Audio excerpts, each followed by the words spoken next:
Bismillahirrahmanirrahim. Dear student, today our topic is system of unit. कि unit system क्या चीज़ है। मगर इस सिस्टम ऑफ यूनिट में जाने से पहले हमें जानना ज़रूरी है कि यूनिट क्या है और मेजरमेंट क्या है। पहले हम मेजरमेंट के बारे में जानना चाहते हैं। Measurement mean पैमाइश।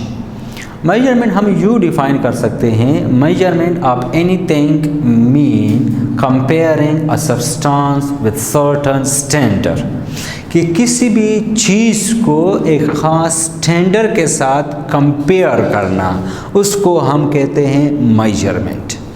जिस तरह अगर हम पुराने वक्तों में जाए, जैसा कि यूसुफ अलैहिस्सलाम उस ज़माने में जब भी लोग किसी और जगह से गंदम गेहूँ वगैरह ख़रीदते थे तो वो एक कटोरा इस्तेमाल करते थे। दैट वो कटोरा उनका एक स्टैंडर्ड था उस टाइम में, तो उस स्टैंडर्ड के साथ वो गंदम को कंपेयर करते थे, उसके मुताबिक चीज़ें ख़रीदते थे और बेचते थे। इसको हम स्टैंडर्ड कहते हैं। अब यूनिट के बारे में आते हैं कि यूनिट क्या है। यूनिट मीन वन कहते हैं इसको। तो यहाँ पर हम इसको यूँ कर सकते हैं, the standard with which thing are compare is called unit. वो स्टैंडर्ड जिससे हम चीज़ों को कंपेयर करते हैं, मवाजना करते हैं, उसको हम यूनिट कहते हैं। पुराने वक्तों में बहुत सारे यूनिट इस्तेमाल होते थे। जिस तरह एक यूनिट इस्तेमाल होता है जिसको हम कहते हैं ज़ुबान में सेर कहते हैं, यानी केजी से थोड़ा सा एक बड़ा यूनिट है। उनमें एक केजी में 1000 ग्राम होते हैं, तो एक सेर में ग्राम थोड़े से ज़्यादा होते हैं। अब आते हैं हम सिस्टम ऑफ यूनिट के बारे में। तो सिस्टम ऑफ यूनिट्स हमारे पास बहुत सारे थे। पहले 3 सिस्टम वाइडली यूज़ हो रहे थे, एक MKS, एक FPS, एक CGS। MKS में 3 unit, M for metre, K for kilogram, S for second. ये एक सिस्टम था। दूसरा सिस्टम था FPS, F फुट लंबाई के लिए इस्तेमाल हो रहा है, P पाउंड मास के लिए, S सेकेंड टाइम के लिए।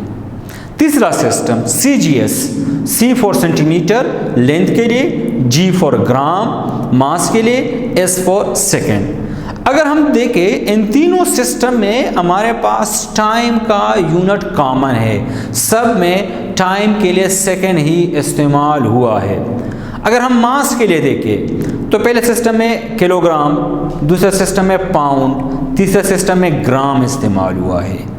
अगर हम देखें लंबाई के लिए, पहले में मीटर इस्तेमाल हुआ है, दूसरे में फुट इस्तेमाल हुआ है, तीसरे में सेंटीमीटर इस्तेमाल हुआ है। तो ये तमाम सिस्टम, ये तीनों सिस्टम हमारी रोज़मर्रा ज़रूरियात को पूरा नहीं कर रही थी। इसलिए साइंटिस्ट सर जोड़ के बैठ गए कि हम एक ऐसा सिस्टम बनाए जो हमारी तमाम ज़रूरियात को कंप्लीट कर सके। तो इसीलिए 1960 में पेरिस फ्रांस में साइंसदानों का एक मीटिंग मुनक़िद हो गया, जिसमें इन्होंने एक सिस्टम बनाया जिसको नाम दिया SI system, system of international unit. इसमें मुख्तलिफ यूनिट्स को ज़ेरे बहस लाया गया। मसलन इससे पहले किलोग्राम ये मास का यूनिट था, इसके लिए छोटे यूनिट इस्तेमाल होते थे, ग्राम, मिलीग्राम, माइक्रोग्राम। इस तरह टाइम के लिए सेकंड, मिली सेकंड, माइक्रो सेकंड, तो ये इसके छोटे यूनिट इस्तेमाल होते थे। यहाँ पर इन्होंने एक ऐसा सिस्टम दिया जिसमें इन्होंने बुनियादी तौर पर 7 इकाइयों को, 7 यूनिट्स को मुतारिफ़ किया। इसमें हमारे पास जो बुनियादी इकाइयाँ है जिसको हम SI यूनिट, बेस यूनिट कहते हैं, इसमें एक हमारे पास लेंथ है लंबाई के लिए, मास है, टाइम है, temperature, electric current, amount of substance, intensity of light इस्तेमाल है। अब इनके लिए यूनिट का नाम दिया गया कि इनको हम यूनिट कैसे दें। लेंथ के लिए इसने सिंबल इस्तेमाल किया स्मॉल l, यूनिट इनको दिया मीटर, मीटर का सिंबल दिया m, मास के लिए सिंबल दिया स्मॉल m, यूनिट दिया किलोग्राम, किलोग्राम का symbol kg, time small t, इसका यूनिट दिया गया सेकेंड, और सेकंड का सिंबल एस। टेम्परेचर का यूनिट दिया गया है केल्विन और टेम्परेचर का सिंबल कैपिटल टी, जबकि केल्विन का सिंबल के। इलेक्ट्रिक करंट, इसका सिंबल आई, स्मॉल आई, इसका यूनिट एम्पेयर, एम्पेयर का सिंबल ए। इस तरह अमाउंट ऑफ सब्सटेंस, इसका सिंबल एन, यूनिट मोल और इसका सिंबल भी mole. Intensity of light capital I, इसका यूनिट कैंडेला और सिंबल सी डी। तो ये तमाम के तमाम जो 7 यूनिट है इस सिस्टम में, जिसको हम एसआई यूनिट सिस्टम कहते हैं, इसमें ये बुनियादी इकाइयाँ है। इस पर भी इंसान की हमारी रोज़मर्रा ज़रूरियात कंप्लीट नहीं होती थी, तो ऐसे यूनिट्स थे जिनको हम डिराइव यूनिट का नाम दिया गया है।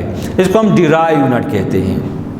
The unit derive from base unit are called derive unit. या जिस तरह हमने प्रीवियस लेक्चर में कहा था कि that unit which are obtain due to multiplying और dividing base unit are called derive unit, कि वो यूनिट जो कि मल्टीप्लाई और डिवाइड होने से हासिल होते हैं उनको हम डिराइव यूनिट कहते हैं। मसलन यहाँ पर देखें, इसको हमने पिछले लेक्चर में भी डिस्कस किया था। स्पीड, इसको हम मैथमेटिकल फार्मूले में यू लिख सकते हैं, distance divide by time. Speed तो डिस्टेंस का यूनिट मीटर है और टाइम का यूनिट सेकंड है, तो ये हो गया मीटर पर सेकंड। ये डिराइव यूनिट्स है क्योंकि हमने डिस्टेंस को टाइम पे डिवाइड किया है। या जिस तरह प्रीवियस लेक्चर में हमने एरिया का यूनिट लिखा था जो कि मीटर स्क्वायर है, हमने उसको डिराइव किया था length multiplied by width. Length का यूनिट भी मीटर, विड्थ का यूनिट भी मीटर, दोनों को मल्टीप्लाई किया मीटर स्क्वायर। इस तरह और भी डिराइव यूनिट है हमारे साथ। वॉल्यूम सिंबल वी, इसका यूनिट है metre cube. Speed V metre पर second. Force F symbol newton, newton को हम लिख सकते हैं केजी मीटर पर second square. Energy E symbol joule, इसका यूनिट जे से रिप्रेजेंट करते हैं, उसको डिराइव किया गया है kilogram metre square per second square. Pressure symbol P, unit pascal, P A से रिप्रेजेंट करते हैं, इसका यूनिट है केजी पर मीटर पर second square. So all these are dear student derive unit. ये जो टेबल है ये डिराइव यूनिट का टेबल है, और ये जो यूनिट है ये हमारे पास बेस यूनिट जिसको सिस्टम ऑफ इंटरनेशनल कहते हैं, इसका यूनिट सिस्टम है। Thank you very much.